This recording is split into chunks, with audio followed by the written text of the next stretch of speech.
তুমি ক'ৰ পৰা আহিছা? আমি কুচবিহাৰ কুচবিহাৰ ডিষ্ট্ৰিক্ট কুচবিহাৰ পৰে না, মানে বেংগল, ৱেষ্ট বেংগল পৰে না।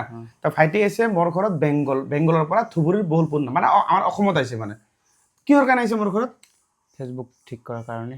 কি কি প্রবলেম আছে তোমার? ফেসবুকটো 3-4 বার কি করছি, ঠিক করছি, অনেক জায়গায় কিন্তু ঠিক হয় নাই। তো তারপর তোমার ভিডিও দেখছি, তো তোমার ভিডিও দেখে আমার দৃঢ় বিশ্বাস যে তুমি পারবে, তার জন্য তোমার কাছে আসা। আর তোমার কাছে আসলাম, আমি আইসা অনেক ভালো লাগলো যে তোমার সঙ্গে দেখা কইরা। আমি অনেক দিন থেকে ভাবছি আসবো, কিন্তু আসা হয়নি। তো না আসলে বুঝতে পারতাম না যে তুমি এত ভালো। ঠিক আছে, মেইন কথা হ'ল ভাইটিৰ প্ৰফাইলটো মই গোটেইখিনি ভালদৰে চেক কৰিলোঁ, ছেটিংখিনি গোটেই ভালদৰে মিলাই দিলোঁ। বেংক ছেটআপত অকণমান প্ৰব্লেম আছিল, সেইবিলাক চব ঠিক হৈ গ'ল। ঠিক আছে, এতিয়া তোমাৰ ডলাৰ যেতিয়া সোমাব $25, তেতিয়া বেংকত সোমাব টকা। ঠিক আছে, অট'মেটিক সোমাই যাব। আৰু কিবা কাৰণে যদি নোসোমায়, তোমাৰ যদি দেৰি হৈ যায়, তেতিয়া ফেচবুক কেতিয়াবা মানে আপডেট খোজে। মানে তেতিয়া আপডেট খুজিলে দিব লাগিব তেতিয়া। ঠিক আছে, গতিকে চাওক ভাইটি ৱেষ্ট বেংগলৰ পৰা আহিছে।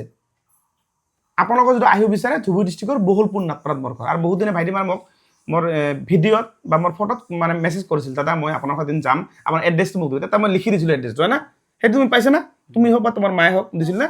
আৰু লগত আপোনাৰ মা হয় না, এইফালে মাক দেখাই দিয়া। আপোনাৰ ল'ৰাৰ এতিয়া আৰু কোনো টেনশ্যন নাই। ঠিক আছে, আপুনি টেনশ্যন বেছি নল'ব, হ'ব? ঠিক আছে, গতিকে আপোনালোকে ভালদৰে কাম কৰি যাওক। ভাইটি যেনেকৈ সমস্যা আছিল, মই সকলোবিলাক সমস্যা দূৰ কৰি দিলোঁ। গোটেইখিনি ছেটিং চব ঠিক আছে। আৰু আপোনালোকে বেছি টেনশ্যন কোনেও নল'ব। ফেচবুক এটা কি জানা, কিবা এটা প্ৰব্লেম হ'ল আপোনালোকে ফেচবুকটো কি কৰি নতুন এটা ফেচবুক খুলি ল'ব। আপোনালোকে বেছি টেনশ্যন বেছি লয়। ফেচবুকত কাম কৰিব কিমান টাইম জানে? খুব বেছি মোৰ জানামতে 1 ঘণ্টা টাইম দিয়ক। কাৰণ মোৰ বস্তুটো বেলেগ। মই ফেচবুকত কাম কৰোঁ কেনেকৈ, মই মানুহ শিকাওঁ যে, সেইকাৰণে মোৰ ঘৰত আমি অফিচ বনাই লৈছোঁ। ইহঁতেতো ফেচবুকত নিশিকায় না। তোমালোকে কিমান মিনিট, তোমালোকে খুব বেছি 1 ঘণ্টা 2 ঘণ্টা কাম কৰিলে চাফিচিয়েণ্ট, হয় নহয়?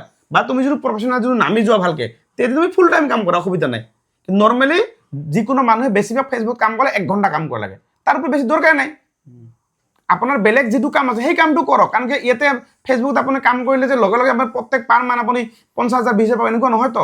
টাইম লাগিব, লাহে লাহে। যেতিয়া আপুনি আমাৰ নিচিনা হ'ব, মানে মোৰ নিচিনা, তেতিয়াহে আপুনি ইনকাম কৰিব ভাল। তেতিয়া আপুনি বেলেগ কাম বাদ দিয়ক, খালি এইটোতে নামি যাওক। এতিয়া যদি আপুনি যেতিয়ালৈকে আপুনি মানে 10,000 20,000 ইনকাম নাহে, তেতিয়ালৈকে মই ভাবোঁ তোমাৰ এক্সট্ৰা কাম সেইটো কৰিবা, লগতে এইটো পাৰ্ট টাইম হিচাপত ল'ব লাগে। নিয়ম হয় নহয় বন্ধু, কোৱাচোন? হয় নহয়? তুমি যদি এইটো যদি গোটেই ফুল টাইম দিয়া, তোমাৰ ঘৰত অসুবিধা হ'বতো, হয় নহয়? গতিকে আপোনালোকে সকলোৱে 1 ঘণ্টা টাইম কৰিব, হ'ব? আৰু কণ্টেণ্ট মনিটাইজেশ্যনটো যিসকলে পোৱা নাই, কেনেকৈ আপুনি পাব? ডেইলি লং ভিডিঅ' দিলে আপোনালোকে পাব। ঠিক আছে, আৰু ভিডিঅ' ভাল লাগিলে সকলোৱে শ্বেয়াৰ কৰিব।